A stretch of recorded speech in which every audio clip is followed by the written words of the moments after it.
Normally ऐसा देखा गया है कि जब ब्याज दर अमेरिका में कम होते हैं तो भारत में भी उसी तरह से कम होते हैं।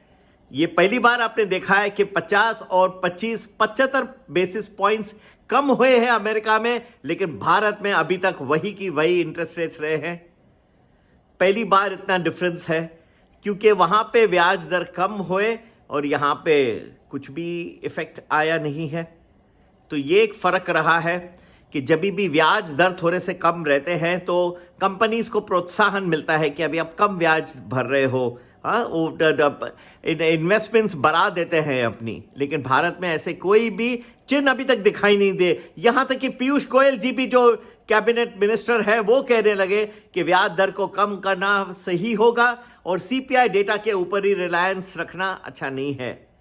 लेकिन हमारे गवर्नर साहब बहुत खूबसूरत भाषा में समझाते हैं, उन्हें डर है कि इन्फ्लेशन फिर से लौटेगा। अगर फिर से लौटेगा तो ब्याज दर जो उन्होंने कम किए उनको फिर से बढ़ाना पड़ेगा और कोई व्यर्थ हो जाएगा वो, क्योंकि इन्फ्लेशन अगर बढ़ जाता है और भी, और ब्याज दरों को आप कम कर रहे हैं तो उल्टी दिशा में चल रहे हो और इससे अर्थव्यवस्था पे बहुत इफेक्ट आ जाएगा। सोचने की बात है। इस वजह से आपने देखा कि भारतीय बाजार जो है उनका रिएक्शन और अमेरिका बाजार का अलग रहा। अमेरिका बाजार बढ़ते रहे क्योंकि ब्याज दरें कम हो रही है, उसे कॉस्ट ऑफ सर्विसिंग डेट जो है वो कम हो रहा था, यहां वही का वही रहा।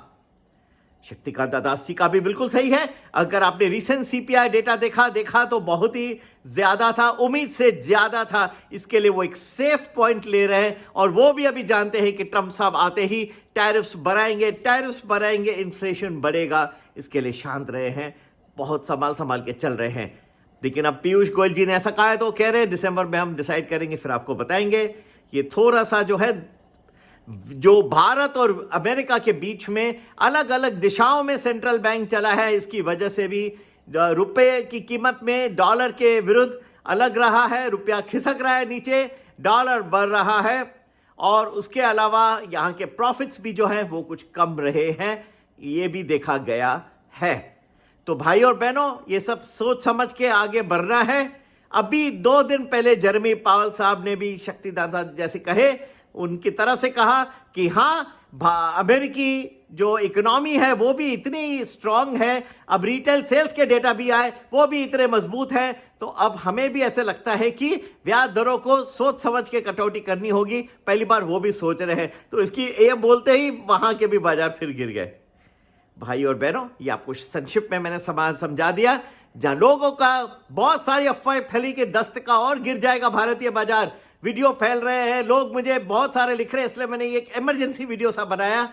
बरोबर गिरने की संभावना है, लेकिन कोई भी मार्केट जो एक लाइन में नहीं गिरता, कभी भी वहां पे बीच बीच में जो है टाइम टू टाइम कुछ अच्छे फैक्टर्स भी आ जाते हैं। जैसे कि ट्रंप साहब कह रहे हैं हम टैक्सेस को कट करेंगे, वो एक अच्छा फेवरेबल फैक्टर है। यहां पे महाराष्ट्र में इलेक्शंस है, उनके रिजल्ट्स जिस तरह से अगर मार्केट चाहती है आए, वो एक अच्छा फेवरेबल फैक्टर हो सकता है। झारखंड के इलेक्शन है, बहुत सारी ऐसी और भी बातें हैं। ट्रंप साहब एक कुछ ऐसी भी चीजें कर रहे हैं जो पूरे वर्ल्ड के लिए, विश्व के लिए एक अच्छा सा रूप बना सकती है।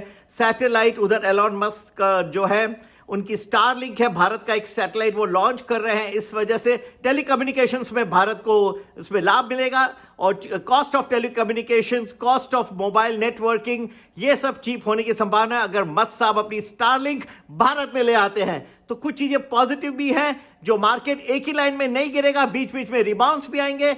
मेरे ख्याल से उसको आपको सोचना है, यही नहीं सोचिए कि 10% और गिर जाएगा। रिबाउंड्स को सोचना बहुत जरूरी है। कितना आएगा, कहां आ रहा है, थोड़ा आएगा, ये मेरा विश्वास है। जरूर ज्वाइन करें। हमारा गुरु नानक जयंती के ऊपर हमने एक न्यू वेलकम, एक अच्छा सा डिस्काउंट रखा है डेली प्रेडिक्शंस ग्रुप के लिए, और संपर्क करने का नंबर वही है 9820861044। नमस्ते, जय हिंद, जय भारत, जय श्री राम।